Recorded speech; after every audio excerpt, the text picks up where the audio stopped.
राव साहब ने माणिक को बताने को कहा तो उसने बताया कि सुना है कि नीलावंती में समय में पीछे जाने का भी ज्ञान लिखा हुआ है। शायद आपके पुरखे उसकी मदद से यह खजाना खोजना चाहते हों।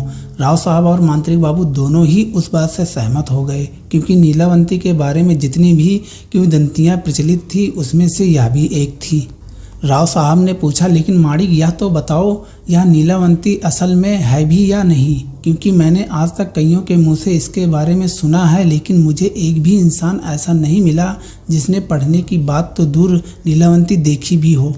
उसने कहा, यह तो मैं नहीं जानता, लेकिन उसे खोजने के लिए कहाँ जाना पड़ेगा यह बता सकता हूँ। क्योंकि मैंने जो भी सुना है उसके अनुसार महाबालेश्वर के जंगलों में वाजिंद रहता है। उसे नीलावंती के बारे में ज़रूर पता होगा, क्योंकि वह भी जानवरों की भाषा बोलता है। माणिक ने बताया, ठीक है, तो फिर हम खुद ही वाजिंद को ढूंढने और उससे नीलावंती के पता लगाएंगे। इतने सालों के बाद अब जाकर कोई सुराग मिला है। खजाने के बारे में तो अब इसे ऐसे ही जाने नहीं दे सकते। मांत्रिक ने भी सहमति दर्शाई। राव साहब और बाबू दोनों ही बेताल की मूर्ति के पीछे से चल पड़े। जैसे जैसे अंदर जा रहे थे वैसे जंगल और ज़्यादा घना हो रहा था। वे इतना अंदर पहुंच गए कि दोपहर होने के बावजूद रात जैसा अंधेरा छा रहा था। सीधे चलना जितना कहा गया था उतना आसान नहीं था, क्योंकि रास्ते में पेड़ पौधे, बड़ी बड़ी शिलाएं इतनी थी कि कई बार रास्ता भटक जाते थे। उन्होंने मशाल जलाई जो साथ में लाई थी। पता नहीं कितनी देर हुई, लेकिन ना बेताल की मूर्ति दिखने का नाम ले रही थी। जंगल खत्म होने का अचानक से उन्हें एक आकृति नजर आई। साफ नहीं दिखी, लेकिन पता चल रहा था कि वह मूर्ति है। दोनों ही मूर्ति के पास पहुँचे और सोचने लगे कि अब आगे क्या है। तभी मूर्ति, जिसकी पीठ इनकी तरफ थी, वह अपना सर इनकी तरफ घुमाने लगी। दोनों ही डर से कांपने लगे। उन्हें समझ आया कि क्यों वाजिंद की खोज में आया हर इंसान मारा हुआ पाया गया था। वह था डर, लेकिन सिर्फ डर नहीं, जिस जगह पर वे खड़े थे वहाँ की जगह भी धीरे धीरे सिकुड़ने लगी थी। इतनी कि लगता था वे दोनों उसमें पिस जाएंगे। चारों ओर से जगह इतनी सरकरी हो गई कि उन दोनों का दम घुटने लगा। तभी उनके पैरों के नीचे एक सुरंग तैयार हो गई और वे दोनों उसमें गिर गए। वह सुरंग कहीं निकलने का गुप्त रास्ता था। बाबू और राव साहब दोनों ही उस पर से फिसलने लगे। कुछ देर बाद वे कहीं पर गिर गए। जंगल के मुकाबले वहाँ पर बहुत प्रकाश था। उन्होंने देखा वह कोई पुराना किला था। बाकी किलों की तरह यह ऊंचाई पर नहीं था, बल्कि ज़मीन की सतह के काफ़ी नीचे बना हुआ था। किले की हालत कुछ खास अच्छी नहीं थी। कुछ दीवारें, खंभे बचे हुए थे, बाकी सब गिर गया था। गिरते समय बाबू और राव साहब का शरीर कई जगह से छिल गया था और कपड़े भी थोड़े से फट गए थे। उन दोनों को यह पता नहीं चल पा रहा था कि वे जंगल के कौन से हिस्से में हैं। दोनों ही वहां से बाहर निकलने का रास्ता खोजने लगे, क्योंकि वे जहां से गिरे थे उस सुरंग का छोर 10-12 हाथ ऊंचाई पर था। चढ़ाई सीधी थी, इसलिए वहां पर आसानी से पहुंचा नहीं जा सकता था। दूसरी बात यह थी कि वे उस जगह वापस जाना भी नहीं चाहते थे, जैसा कि किला जमीन की सतह के नीचे उकेरा गया था। तब भी बहुत विशाल परिसर में फैला हुआ था। जब इसे बनाया गया था तो मजदूर नीचे आते ही होंगे, तो ऊपर चढ़ने के लिए कोई न कोई रास्ता जरूर होना चाहिए था। पर बहुत देर तक ढूंढने के बाद भी ऊपर जाने का जरिया मिल नहीं रहा था। परिसर में बहुत सी गुफाएं भी थी, लेकिन वह अंदर कितनी गहरी है इसका अंदाज़ा नहीं लग रहा था। इनके पास जो मशाल थी वह थोड़ी देर पहले ही हड़बड़ी में कहीं गिर गई थी। समय निकलता जा रहा था। दिन का कौन सा समय है यह तो पता नहीं चल पा रहा था, लेकिन वह कभी न कभी तो ढलने वाला था। बाबू का कहना था कि ऐसी जगह पर रात के समय रुकना ठीक नहीं होता। कई बार ऐसी जगह स्थापित होती हैं। उसका यह भी कहना था कि ना हो जिन लोगों की जान गई है वे इसी जगह पर मारे गए हों। राव साहब को बाबू की बात जच गई। अब तो उन्हें भी चिंता हो रही थी कि बात सिर्फ बाहर जाने की नहीं रह गई थी, अब जान बचानी भी थी। वहाँ पर 22 गुफाएं थी, मगर किसी भी गुफा में प्रकाश नहीं था जिससे अंदर जाकर रास्ते की खोज की जा सके।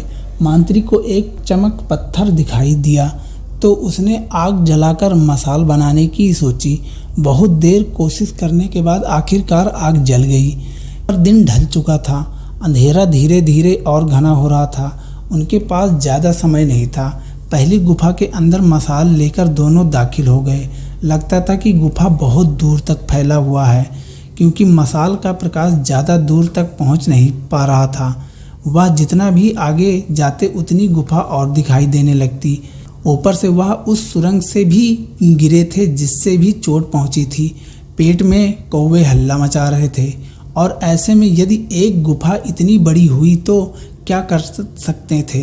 मशाल आधी खत्म हो गई। तभी बाबू ने कहा कि हम और आगे नहीं जा सकते, क्योंकि फिर वापस जाने के लिए प्रकाश नहीं बचेगा। अगर इसी गुफा में फंसे रह गए तो दिन निकलने पर भी प्रकाश नहीं आएगा, और दिशा का पता न चलने के कारण गुफा के अंदर ही फंस जाएंगे। तो राव साहब का कहना था कि पता नहीं हमारा यह निर्णय गलत निकल जाए, तो हो सकता है कि बाहर जाने का रास्ता इसी गुफा में से निकले। समस्या दोनों ओर से थी और वे दोनों ही दुविधा में पड़ गए। दोनों को एक दूसरे के मत सही लग रहे थे। निर्णय लेने के लिए वक्त नहीं था, नहीं तो मशाल वहीं पर बुझ सकती थी। वे गुफा के बहुत अंदर तक आए थे। बाबू ने कहा कि राव साहब की बात ठीक है, लेकिन हम पहले बाहर जाते हैं और बहुत सारी मसाले बनाते हैं और दूसरी गुफा से फिर से शुरुआत करेंगे। यदि बाकी गुफाओं में रास्ता नहीं मिला तो फिर से पहली गुफा में जाएंगे। इससे हमारे बचने के मौके बढ़ जाएंगे। राव साहब ने बात मान ली। दोनों गुफा से बाहर आ गए। बाबू की बात बिल्कुल सही थी, क्योंकि गुफा के दरवाजे तक पहुंचते ही मशाल बुझ गई थी। रात को क्योंकि तारे नजर आ रहे थे, तो बाबू जो रात को खजाने निकालने के लिए जाते समय तारों से ही समय का अंदाज़ा लगाया करता था, वह समझ गया कि आधी रात बीत चुकी है। अब खतरा पहले से ज़्यादा बढ़ चुका था, क्योंकि रात का यही वह समय था जिसमें सभी अनहोनी घटनाएं हुआ करती थी। साधनों की कमी की वजह से मसाले बनाने में बहुत समय लग रहा था। वैसी परिस्थिति में भी बाबू ने 5 मसाले बना ली थी, लेकिन उन्हें यह यकीन नहीं हो रहा था कि इतनी मसाले एक गुफा के लिए भी काफ़ी होगी। बाबू भी थक गया था। उसका मन तो कह रहा था कि रास्ता खोजना जरूरी है, लेकिन तन साथ नहीं दे रहा था। उसे विश्राम की सख्त ज़रूरत थी। राव साहब की स्थिति भी इससे अलग नहीं थी। दोनों ने सुबह होने का इंतज़ार करने का फैसला किया और बाहर ठंड लग रही थी, इसलिए उस गुफा के अंदर सोने चले गए जिसमें वे पहले जा चुके थे। वे ज़्यादा अंदर नहीं गए थे, दोनों लेट गए। भूख और थकान के मारे उनका बुरा हाल था। लौटते ही दोनों की आंख लग गई। तभी राव साहब को कहीं से पायल की आवाज़ सुनाई दी। पहले उसने सोचा कि यह उसका वहम होगा। कभी कभी थकान की वजह से भी दिमाग भ्रम पैदा करने लग जाता है। फिर से वैसी ही आवाज़। अब की बार बाबू की भी आंखें खुल गई और वह उठकर बैठ गया। राव साहब को पहले से उठा देखकर बाबू जान गया कि उस अकेले को यह आवाज़ सुनाई नहीं दे रही थी। फिर से पायल की आवाज़ आई। इस बार ज़्यादा तेज़। दोनों को डर तो बहुत ज़्यादा लग रहा था, लेकिन उसका सामना करने के अलावा उन दोनों के बाद कोई रास्ता भी नहीं था। एक दूसरे का हाथ थामे हुए दोनों गुफा से बाहर निकले और देखने लगे कि आवाज़ कहाँ से आ रही है। थोड़ी देर बाद फिर से आवाज़ आई। वह किसी गुफा से आ रही थी, पर कौन सी यह पता नहीं चल पा रहा था। बाबू ने मशाल जलाई और वे दोनों हर गुफा के मुंह पर जाकर सुनते कि आवाज़ कहाँ से आ रही है। सभी गुफाओं के मुंह के एक दूसरे से सटे हुए थे।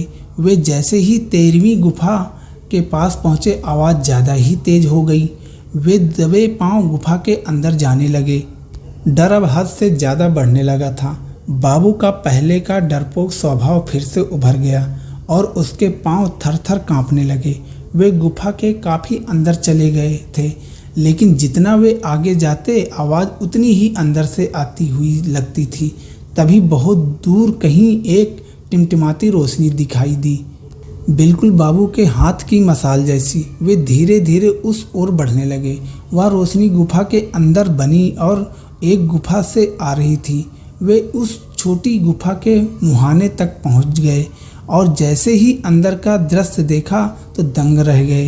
एक किशोर वयीन लड़का जिसके हाथ में एक लाठी थी जिसमें घुंघरू बांधे हुए थे, वह अपनी लाठी जमीन पर मार रहा था, उससे पायल जैसी आवाज़ निकल रही थी।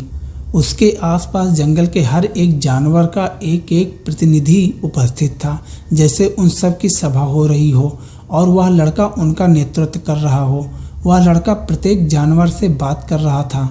बाबू और राव साहब समझ गए कि यह वही जिसकी तलाश वे कर रहे थे, वाजिंद। गुफा में शेर, भेड़िया, लोमड़ी, लकड़बग्घा, हिरन, मोर, सांप, बिच्छू आदि कई प्रकार के जंगली पशु थे। जंगल में जिनका आपस में बैर होता था, वे जानवर भी एक दूसरे के पास बैठे हुए थे। बाबू और राव साहब हैरान हो गए।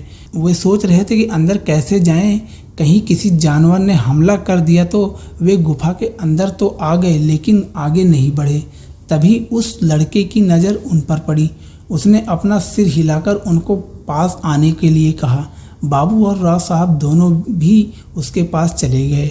उस लड़के का चेहरा इतना आकर्षक था कि ना बाबू ने नहाई राव साहब ने इतना खूबसूरत इंसान अपनी पूरी जिंदगी में देखा था। उसने सिर्फ एक धोती पहनी हुई थी। उसका बदन बेहद कठीला था, पुष्ट भुजाएं थी और मुस्कान के तो क्या कहने। कोई इंसान ही क्या जानवर भी उस मुस्कान का कायल हो जाता। उसके चेहरे पर एक अजीब सी शांति थी जो उन्होंने किसी के चेहरे पर नहीं देखी थी। संसार के सभी सुविधाओं से दूर सिर्फ इन जानवरों के बीच रहकर भी वह इतना खुश दिखता था जितना खुश संसार का सबसे अमीर इंसान भी ना हो। लड़के ने उनसे पूछा कि वे यहाँ कैसे पहुँचे। यह उसे मालूम है, लेकिन उनके यहाँ आने का हेतु क्या है, यह वह जानना चाहता है। उसने कहा कि यदि वे नीलावंती के बारे में जानने आए हैं तो मुश्किल है कि वे यहाँ से जिंदा वापस जाएं। उन्हें मारा नहीं जाएगा, लेकिन नीलावंती का रहस्य ही यह था कि उसे एक बैठक में सुनना पड़ता था। लड़के का कहना था कि वह एक बैठक में उसे सुना सकता था, लेकिन सुनने वाले में इतनी क्षमता न होने के कारण वे अपनी जान से हाथ धो देते थे। तभी राव साहब ने कहा कि उन्हें नीलावंती के बारे में सिर्फ इतना जानना है कि उनके किसी पुरखे ने लिखी किताब का उससे क्या संबंध है। उनकी जानवरों की भाषा समझने में कोई रुचि नहीं है और अपने खानदानी खजाने बाबू से मुलाकात और उस गुफा तक पहुंचने की पूरी कहानी बताई। तब लड़के ने कहा, मेरा कोई नाम नहीं है। मैंने यहाँ आने वाले लोगों के मुंह से यही सुना है कि लोग मुझे वाजिंद के नाम से जानते हैं। लोग समझते हैं कि मैं जानवरों की भाषा जानता हूँ। यह नीलावंती की वजह से है, लेकिन मैंने उस ग्रंथ को पढ़कर जानवरों की भाषा नहीं सीखी है। खुद रुद्रगणिका नीलावंती ने मुझे यह भाषा सिखाई है। क्या नीलावंती स्त्री थी? यह हमें नहीं पता था। हमने सिर्फ इतना ही सुना है कि नीलावंती नाम का एक ग्रंथ है जिसे पढ़ने से जानवरों की भाषा समझती है। राव साहब ने कहा, लेकिन आप नीलावंती के बारे में क्यों जानना चाहते हैं, जरा बताइए, वाजिंद ने कहा। राव साहब ने अपनी जेब में रखा वह कागज़ निकाला जिस पर खजाने का उल्लेख किया गया था और जिस पर नीलावंती अक्षर उल्टे लिखे गए थे। वह कविता पढ़ते ही वाजिंद मुस्कुराने लगा। बाबू और राव साहब दोनों उसके चेहरे की तरफ देखने लगे। वाजिंद ने कहा कि इसका उत्तर तो बहुत ही आसान है। वाजिंद ने कहानी शुरू की, क्योंकि यह मेरे जन्म के पहले की बात है और मेरी उम्र अभी 1100 साल है, तो यह घटना बहुत पुरानी है। आप इसे ध्यान से सुनिए, क्योंकि इसी कहानी में आपके खजाने का रहस्य छुपा हुआ है। पहले के लोग बहुत ही अक्लमंद थे। वे जानते थे कि मनुष्य प्रकृति के साथ इतना नहीं एक रूप हो पाता जितना पशु पक्षी पेड़ पौधे होते हैं। इससे वे इस सृष्टि में अपना वजूद बनाए रखते हैं। वे प्रकृति के नियमों के बारे में हमसे बहुत ज़्यादा जानते हैं। सोचिए, हजारों पक्षी बिना किसी दिशा दर्शन के एक जगह से दूसरी जगह जाते हैं। प्रत्येक वर्ष कैसे यह वे कर पाते हैं। प्रकृति की अपनी भाषा है जिससे वह हमसे संवाद करते हैं। मनुष्यों को भी वह भाषा समझती थी, लेकिन फिर जैसे जैसे मनुष्य यंत्रों का सहायक लेने लगा तो उसे प्रकृति के साथ संवाद करने की आवश्यकता कम लगने लगी। जिन लोगों को अब भी प्रकृति के रहस्य जानने थे, उनके लिए उसका एकमात्र जरिया था जानवर, जिनसे बात करके वह उन रहस्यों को उजागर कर सकता था। तो हमेशा से ही वह जानवरों की भाषा सीखने की कोशिश में लगा हुआ था। हालांकि कामयाब कोई बिरला ही होता था, वह भी एक आध जानवर भी भाषा में, परंतु इतना काफ़ी नहीं था। फिर किसी ने जाना कि बच्चे का जन्म हो जाने के बाद यदि उसको पहली बार पिलाया जाने वाला पानी जंगल में रख कर जब सभी पशु पक्षी जानवर पी लें तो उसका एक घूंट बच्चे को उन सभी जानवरों की भाषा का ज्ञानी बनाएगा। उन्होंने यह पानी पिया जिससे यह बात खोजी थी। वह मनुष्य था नीलावंती का पिता। जब नीलावंती पैदा हुई थी उसके 3 दिन पहले उसके पिता ने जंगल में एक बर्तन में पानी भरकर रखा था। उन 3 दिनों में जंगल के लगभग सभी जानवरों का मुंह उस पानी को लग गया था। नीलावंती पैदा होने के तुरंत बाद उसको वह पानी पिलाया गया। उसका प्रभाव यह हुआ कि वह चिड़िया, चींटी और कौवे इत्यादि आदि बहुत से जानवरों की भाषा समझने लगी। वह जानवरों की भाषा समझती थी तो उनको उन्हीं की भाषा में उत्तर देती थी। लेकिन जब गांव के लोगों ने यह सुना कि छोटी सी लड़की के मुंह से इंसानी भाषा से पहले जानवरों की आवाज़ें निकल रही है तो उन्होंने उसके पिता से कहा कि यह लड़की शापित है, इससे गांव पर कोई संकट आ सकता है, तुम इसे जिंदा नहीं रख सकते। नीलावंती के पिता ने गांव वालों को समझाया कि यह सिर्फ उसके किए हुए प्रयोग का नतीजा है, पर किसी ने उसकी एक न सुनी। पंचायत बिठाई गई और सभी ने एक मत के निर्णय किया कि ऐसी लड़की को जानवरों की आवाज़ें निकलती हो उसे जीने का कोई अधिकार नहीं है। तो उसके माध्यम से जंगली श्वापद, सांप, बिच्छू गांव में घुसे और हमारे बच्चों को, प्रियजनों को नुकसान पहुंचाए। उससे पहले ही यदि इस लड़की को मार दिया जाए तो उसकी नौबत ही नहीं आएगी। नीलावंती के पिता ने यह प्रयोग इसलिए किया था कि उसे पशुओं की अद्भुत दुनिया को रहस्य समझने की, कैसे भूकंप, उल्कापात, बाढ़, बारिश का प्रमाण और समय, इसका पता इन जानवरों को पहले ही पता चल जाता था। यदि इनसे यह बातें जान ली जाए तो हम भी मनुष्यों की कितने संकटों की रक्षा कर सकते हैं। जब पंचायत के निर्णय का पता नीलावंती के माता पिता को चला तो उनके पैरों तले जमीन ही खिसक गई। नीलावंती की मां ने कहा कि हमें कैसे भी करके इस लड़की को बचाना चाहिए। जिन पशुओं की भाषा जानने की वजह से इसकी जान खतरे में पड़ गई है, अब वे ही इसकी रक्षा करेंगे। सिर्फ 12 दिन की नीलावंती को लेकर उसके माता पिता जंगल की ओर भागे और उसे लेकर वहीं रहने लगे। नीलावंती को भी जंगल बहुत पसंद आया और जंगल के श्वापदों को भी नीलावंती भी भा गई। सभी जानवर जिनकी नीलावंती भाषा बोलती थी वे नीलावंती से बहुत प्यार करते थे। जिनकी भाषा नहीं आती थी उनकी भाषा नीलावंती सहवास से सीख गई थी। 2 साल की होने तक नीलावंती जंगल के किसी भी जीव की भाषा बोल और समझ रही थी और साथ ही अपने माता पिता के साथ मनुष्य की भाषा भी बोल पा रही थी। उसके पिता का जो सपना था वह साकार हो चुका था। उन्हें ऐसे ऐसे रहस्य नीलावंती के माध्यम से पता चल रहे थे जो कभी कानों से भी न सुने थे। नीलावंती को कई बार जानवर या सांप कहीं डूबे हुए खजाने के बारे में बता देते थे तो नीलावंती के पिता जाकर उस जगह से वह खजाना लाते और उससे कई गरीबों की गुप्त रूप से मदद करते थे। ऐसे ही 16 साल निकल गए। अब नीलावंती एक बहुत ही सुंदर किशोरी में बदल गई थी। एक बार की बात है जब 5 से 6 लुटेरे कहीं से नीलावंती के पिता का पीछा करते हुए उस जंगल में पहुंच गए। नीलावंती और उसके परिवार को जीने के लिए जो भी आवश्यक था वह उस जंगल से मिल जाता था। थोड़ा बहुत खर्चा सिर्फ कपड़ों पर ही होता था तो बहुत सा खजाना उसी गुफा में पड़ा हुआ था। लुटेरे ने जब वह देखा तो उनकी आंखें चौंधिया गई। बहुत सारा खजाना बिना किसी मेहनत के मिल गया, यह उनके लिए बड़ी खुशी की बात थी। नीलावंती के उपस्थित रहते कोई भी उस गुफा की तरफ नहीं आ सकता था क्योंकि जंगल के सभी जानवर उसकी रक्षा करते थे और उसे कहीं भी घटना का पता चल जाता था।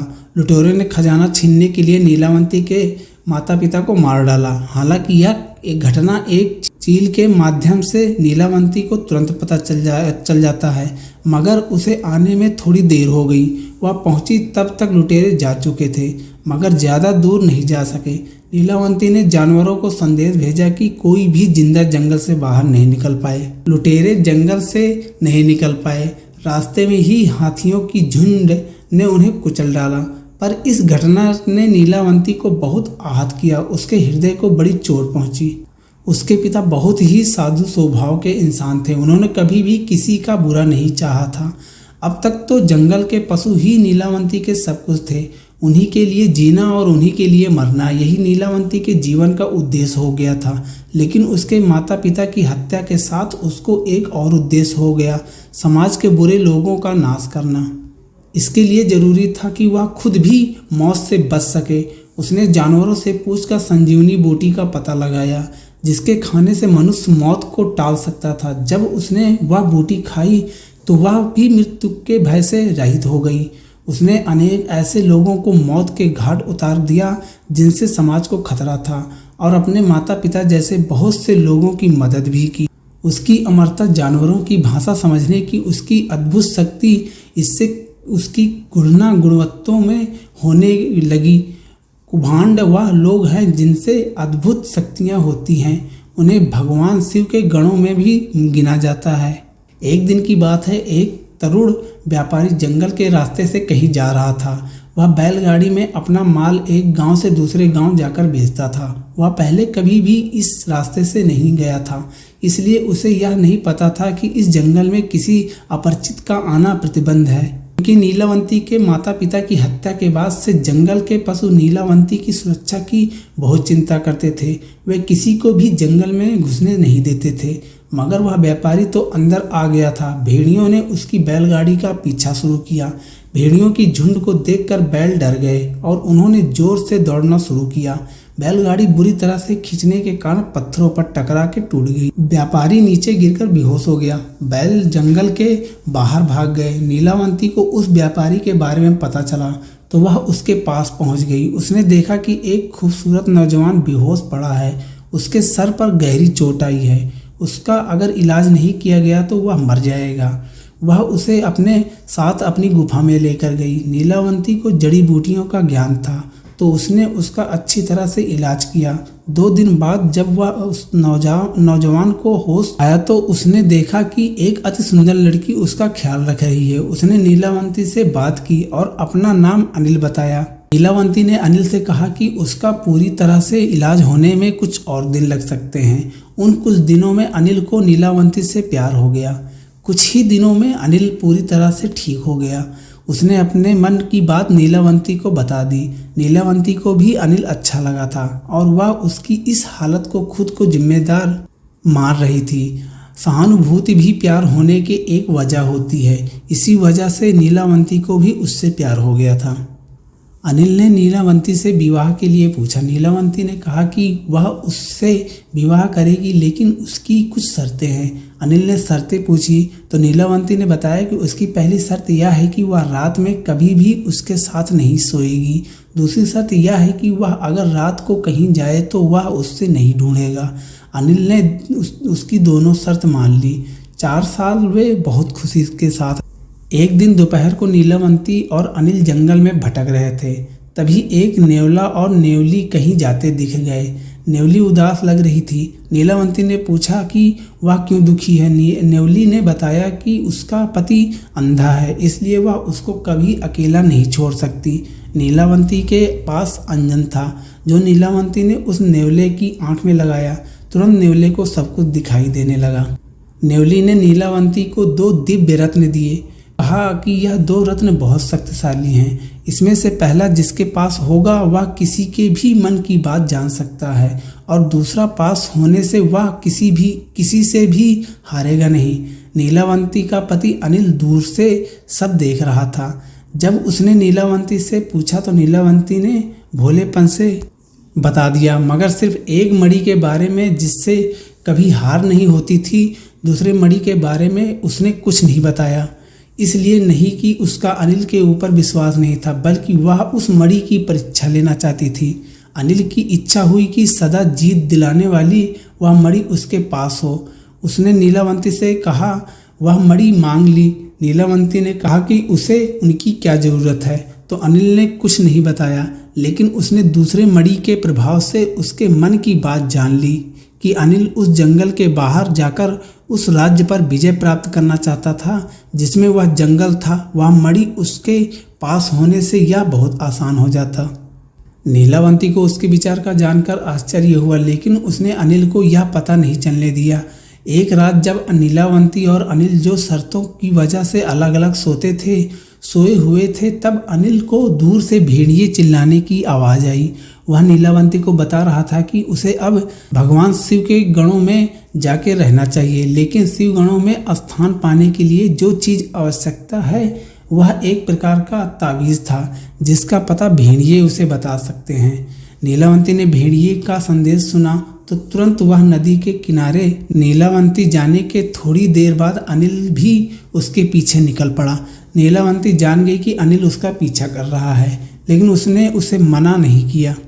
नदी के किनारे पहुंचने पर भेड़िया नीलावंती से मिला और उसने बताया कि अभी थोड़ी देर बाद एक प्रेत नदी में बहता हुआ आएगा। उसकी कमर में वह तावीज़ बंधा हुआ है, जिसकी मदद से वह भगवान शिव के गणों में शामिल हो सकती थी। नीलावंती नदी के किनारे ही उस प्रेत का इंतजार करती रही। उस प्रेत का इंतजार करती हुई बैठ गई। आधी रात के समय नदी में एक प्रेत बहता हुआ आया। नीलावंती उस प्रेत के पास गई और उसे खींचकर किनारे पर लेकर आई। अनिल पूरी घटना पेड़ के पीछे छुपकर देख रहा था। नीलावंती की पीठ अनिल की तरफ थी, तो उसे वह क्या कर रही है यह नहीं दिख रहा था। नीलावंती ने प्रेत के कमर में बंधा तावीज़ देखा। वह बहुत ही विशेष दिख रहा था और खुद में चमक रहा था। नीलावंती तावीज़ खोलने लगी, लेकिन वह इतनी मजबूती से बंधा था कि छूटने का नाम ही नहीं ले रहा था। नीलावंती ने आसपास देखा कि काटने के लिए कोई चीज़ मिल जाए, लेकिन पत्थर भी नहीं थे, सिर्फ रेत ही थी। नीलावंती दांत से रस्सी काटने के लिए प्रेत के ऊपर झुक गई। अनिल जो पीछे से घटना देख रहा था, लगा कि नीलावंती प्रेत खा रही है। वह बहुत डर गया और भागकर गुफा में जाकर बैठ गया, जिससे नीलावंती को बहुत कुछ पता न चले। अनिल को नहीं पता था कि नीलावंती ने उसे उसके पीछे आते हुए देख लिया था। बड़ी मुश्किल से वह तावीज़ निकालने के बाद नीलावंती उसे लेकर अपनी गुफा में आ गई। अनिल वहीं पर बैठा हुआ था। उसने पूछा कि वहाँ गई थी। नीलावंती ने उसे विवाह के वक्त की शर्त याद दिलाई, लेकिन अनिल ने कहा कि वह सब जानता है कि वह मुर्दा खाने के लिए गई थी और उसे अब ऐसी औरत से कोई संबंध नहीं रखना। वह उसे छोड़कर जा रहा है। नीलावंती ने उसे रोका नहीं, पर समझाने की कोशिश की कि वह मुर्दा नहीं खा रही थी, पर अनिल कुछ सुनने की हालात में नहीं था। वह तुरंत वहाँ से चला गया। नीलावंती को भगवान शिव के गणों में शामिल होने के लिए आवश्यक तावीज़ तो मिल गया था, लेकिन उसने सोचा कि वह जाने से पहले आज तक उसने जितना ज्ञान इकट्ठा किया उसकी विरासत ग्रंथ के रूप में पीछे छोड़ना चाहती थी। उसे से शुरुआत वह सब कुछ लिखा, चींटी की भाषा कैसे समझें, उसके संकेत क्या होते हैं, यदि प्रकार धीरे धीरे जंगल के सभी जानवरों के बारे में लिखा, उनकी भाषा लिखी। उसमें बहुत समय निकल गया था। वह एक बहुत बड़ा ग्रंथ बन गया जिसका कोई नाम नहीं था, न पढ़ने का कोई क्रम ही था। वह तो बस बहुत सी जानकारी का संलग्न था। उसमें आत्माओं से संपर्क बनाने के तरीके भी लिखे थे। अब उसे कोई शिष्य चाहिए था जिससे वह इस ग्रंथ को पढ़ने का तरीका और उसके रहस्य को बता सके, लेकिन इतने महत्वपूर्ण ज्ञान को वह इतनी आसानी से किसी को भी नहीं सौंप सकती थी। वह हर दिन इसी तलाश में होती थी कि कोई ऐसा उसे मिल जाए जिसे यह ज्ञान सीखना तो हो, लेकिन वह इसका गलत इस्तेमाल न करे। एक दिन जब जंगल में रोज की तरह घूम रही थी, तब उसे मैं मिल गया। मुझे किसी कुमारी माँ ने लोक लज्जा के डर से जंगल में छोड़ दिया था। नीलावंती ने मेरी माँ भी पाल नहीं सकती थी, इतनी अच्छी तरह से पाला।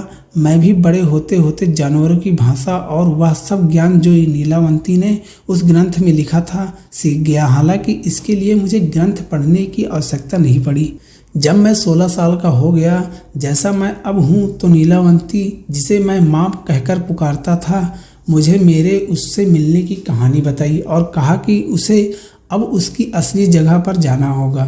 उसने मुझे संजीवनी विद्या दे दी, जिससे मैं दीर्घजीवी हो गया और मेरी आयु भी थम गई। पिछले 1000 सालों से मैं 16 वर्ष का अवस्था का ही हूँ। संजीवनी विद्या देने के बाद नीलावंती ने किसी मंत्र का उच्चारण किया तो उससे लेने के लिए दूसरी शिवगणिकाएँ आई। उनके साथ नीलावंती हमेशा के लिए शिवगणों के साथ रहने चली गई। फिर मैं भटकते भटकते इस जंगल में आया और यहीं पर बस गया। तब से मैं यहीं रहता हूँ और इस जंगल की रक्षा करता हूँ। वाजिद ने कहानी पूरी की। लेकिन तुमने हमारे प्रश्न का उत्तर नहीं दिया, बाबू ने कहा। हाँ, मैं बताना तो भूल गया कि तुम्हारे किसी पुरखे ने जो कविता लिखी है उसमें जो सागर तीर्थ का नाम है वह समुद्र के लिए नहीं लिखा गया है। असल में सागर तीर्थ उसी जंगल का नाम है जहाँ नीलावंती पैदा हुई थी। 1000 सालों में उसका नाम जरूर बदला होगा, लेकिन मैं वह जगह जानता हूँ क्योंकि मेरी माँ ने भी मुझे उसी सागर तीर्थ के जंगल में ही छोड़ा था, वाजिद ने बताया। आज वह जंगल किस नाम से जानी जाती है? राव साहब ने पूछा। आज वह जगह जानी जाती है रामलिंग के जंगल के नाम से, वाजिद ने जवाब दिया। मुझे वह जगह पता है, महाराष्ट्र के मराठवाड़ा प्रांत का बहुत ही प्रसिद्ध तीर्थ स्थल है, वह बाबू ने बताया। वाजिद ने फिर दोनों को अपनी आंखें बंद करने को कहा और पलक झपकते ही उसी बेताल की मूर्ति के पास छोड़ दिया जहां से बाबू और राव साहब ने जंगल में प्रवेश किया था। बाबू और राव साहब ने आंखें खोली तो सामने वही बेताल की मूर्ति थी जिससे आगे जंगल में रास्ता जाता था। उन्होंने अपने पीछे आवाज़ सुनी तो वही गडरिया वहां पर भेड़ें चरा रहा था और उनसे कह रहा था, मेरी मानो तो यहाँ से वापस चले जाओ, यहाँ से कोई जिंदा वापस नहीं आया है। उनको यकीन नहीं हुआ कि इतना सब घट गया था, लेकिन समय अब भी वही का वही था। तो यह सच था, नीलावंती से समय पर काबू किया जा सकता है, लेकिन नीलावंती कहाँ है या तो किसी को भी नहीं पता। उससे सिर्फ किस्मत से ढूंढा जा सकता है। नीलावंती उसी को मिलती है जो उसका इस्तेमाल नहीं करना चाहता। अब राव साहब और बाबू को रामलिंग जाकर खजाना ढूंढना था। वे रामलिंग पहुंच गए, लेकिन वहां जाकर उन्हें पता चला कि सालों पहले किसी राजा को यहां का खजाना मिल गया। उसी पैसों से यहाँ रामलिंग का मंदिर बना हुआ था। अब क्या किया जाए, सब खत्म हो गया। खजाने की खोज भी और नीलावंती की तलाश भी। खजाने का इस्तेमाल हो चुका था। नीलावंती भी वाजिद के पास सुरक्षित थी। यह थी उस आखिरी इंसान की कहानी जिसने नीलावंती की खोज की थी। लेकिन नीलावंती आज भी रहस्य बनी हुई है। उसकी खोज करने वाले आज भी उसको ढूंढते रहते हैं। आपको अगर नीलावंती सुननी है तो आपको पता है कि महाबालेश्वर के जंगल में बेताल की मूर्ति के पीछे से रास्ता मिल जाएगा। लेकिन क्या आप वहां सच में जाना चाहते हैं? इसी के साथ नीलावंती की कहानी समाप्त होती है। तो दोस्तों, आपको ये नीलावंती की कहानी कैसी लगी? आप इसको कमेंट करके लाइक करके ज़रूर बताना। और अगर और भी कहानियाँ सुननी है अच्छी तो इसे सब्सक्राइब जरूर करने रहा हमारे चैनल से, जिसको आपको नोटिफिकेशन तुरंत मिल सके। धन्यवाद।